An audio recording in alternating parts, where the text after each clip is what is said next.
എല്ലാവർക്കും നമസ്കാരം. എല്ലാവരും സുഖമായിരിക്കുന്നു വിശ്വസിക്കുന്നു. ഞാനിവിടെ സുഖമായിരിക്കുന്നു. എന്നത്തെ പോലെ തന്നെ അടുപ്പിലേക്ക് പാചകം തുടങ്ങാൻ പോവുകയാണ്. അപ്പോൾ ആദ്യം അതിനു മുമ്പേ അടുപ്പിൻ്റെ പുറമൊക്കെ ഒന്ന് വൃത്തിയാക്കിയിട്ട് ഒന്ന് തീ കത്തിച്ച് കൊടുക്കുകയാണ് കേട്ടോ.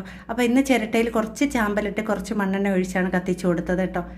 അപ്പോൾ ഇന്നെല്ലാം വിറകടുപ്പിലാണ്. അതുമാത്രമല്ല നമ്മൾ മിക്സി ഉപയോഗിക്കുന്നത് എല്ലാം അരകല്ലിൽ അരച്ചാണ് ഉണ്ടാക്കുന്നത്. നമ്മൾ പണ്ടത്തെ കാലത്തേക്ക് നമ്മൾ പോയിരിക്കുകയാണ് കേട്ടോ.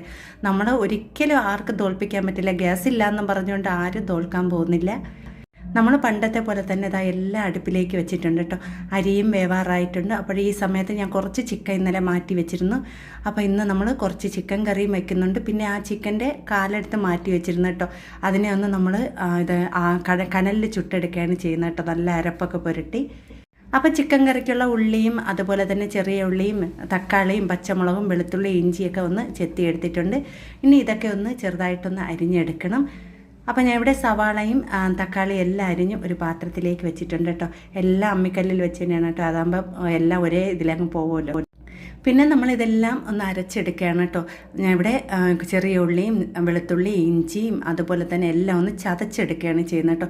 നല്ലൊരു അടിപൊളി ചിക്കൻ കറിയാണ് കേട്ടോ. അപ്പോൾ ഈ ഒരു രീതിയിൽ നിങ്ങൾ ചിക്കൻ കറി തയ്യാറാക്കി വെക്കും, നല്ല ടേസ്റ്റാണ്. നമ്മൾ ഗ്യാസ് അടുപ്പിൽ വയ്ക്കുന്നതും കുക്കറിൽ വയ്ക്കുന്നേക്കാളും നമ്മൾ വിറകടുപ്പിൽ പാചകം ചെയ്യുമ്പോൾ അതൊരു പ്രത്യേക ടേസ്റ്റാണ്.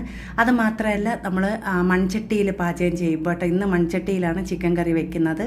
അപ്പോൾ ഞാൻ ഒരു മൺചട്ടി അടുപ്പിൽ വെച്ചിട്ടുണ്ട്. അതിലേക്ക് കടുകും കറിവേപ്പിലിട്ട് പൊട്ടിച്ച ശേഷം നമ്മൾ ചതച്ച് വെച്ചിരിക്കുന്ന ഇഞ്ചി വെളുത്തുള്ളി എല്ലാം ഒന്നിട്ട് നല്ലതുപോലെ ഒന്ന് മൂപ്പിച്ചെടുക്കണം. അതിൻ്റെ പച്ചമുളകൊക്കെ ഒന്ന് മാറിയ ശേഷം ഇതിലേക്ക് സവാളയും പച്ചമുളക് അരിഞ്ഞതൊന്ന് ഇട്ട് കൊടുത്ത് നല്ലതുപോലെ ഒന്ന് വഴറ്റിയെടുക്കാം. ഇതിലേക്ക് ആവശ്യത്തിന് ഉപ്പും പിന്നെ അരിഞ്ഞു വെച്ചിരിക്കുന്ന തക്കാളിയും കൂടി ചേർത്ത് നല്ലതുപോലെ ഒന്ന് വെന്ത് കിട്ടണം കേട്ടോ. ഈ സമയത്ത് നമുക്കിതിലേക്കുള്ള പൊടികൾ മഞ്ഞൾപ്പൊടി, മല്ലിപ്പൊടി, ഗരം മസാലപ്പൊടി എല്ലാം ചേർത്ത് നല്ലതുപോലെ മൂപ്പിച്ച ശേഷം ചിക്കൻ ഇട്ട് കൊടുത്തിട്ട് തേങ്ങാപ്പാൽ ഒഴിച്ചാണ് ഇതിനെ ഒന്ന് വേവിച്ചെടുക്കുന്നത് കേട്ടോ. അതിനുശേഷം നല്ലതുപോലെ വറ്റി കുറുകി വരുമ്പോൾ ഇതിലേക്ക് കറിവേപ്പിലയും കൂടെ ഇട്ട് ചിക്കൻ കറി ഇറക്കാം കേട്ടോ. ഈ ഒരു സമയത്ത് നമുക്ക് ചോറൊക്കെ നല്ലതുപോലെ വെന്തിട്ടുണ്ട്. അപ്പോൾ ഈ ഒരു സമയമായപ്പോൾ നമുക്ക് ചോറൊക്കെ നല്ലതുപോലെ വെന്തിട്ടുണ്ട്. ഇനി ഇതിനെ ഊറ്റിയെടുക്കാം കേട്ടോ. അപ്പോൾ ചോറ് ഊറ്റിയെടുത്തിട്ടുണ്ട്. ഇനി നമ്മൾ തയ്യാറാക്കുന്നത് നമ്മൾ ചുട്ടെടുക്കുന്ന ചിക്കനാണ്. അപ്പോൾ അതിനുവേണ്ടി ചിക്കൻ്റെ 4 കാലെടുത്തിട്ടുണ്ട് കേട്ടോ. അത് നല്ലതുപോലെ ഒന്ന് വരഞ്ഞ ശേഷം ഇതിൻ്റെ മസാല തയ്യാറാക്കിയെടുക്കാൻ ചെറിയ ഉള്ളി, പച്ചമുളക്, ഇഞ്ചി, വെളുത്തുള്ളി, മല്ലിയില, പുതിനയില എല്ലാം കൂടി ഒന്ന് അരച്ച് നമ്മൾ ചിക്കനിൽ ഇട്ട് കൊടുത്തിട്ട് അതിലേക്ക് മഞ്ഞൾപ്പൊടി, മുളക് പൊടി, അതുപോലെ തന്നെ മല്ലിപ്പൊടി, ഗരം മസാലപ്പൊടി, കുരുമുളക് പൊടി, നാരങ്ങ നീര്, ഉപ്പും ചേർത്ത് കൊടുക്കാം. നാരങ്ങ നീര് ഇതിന് പകരം നിങ്ങൾക്ക് തൈര് ചേർത്ത് കൊടുക്കാം.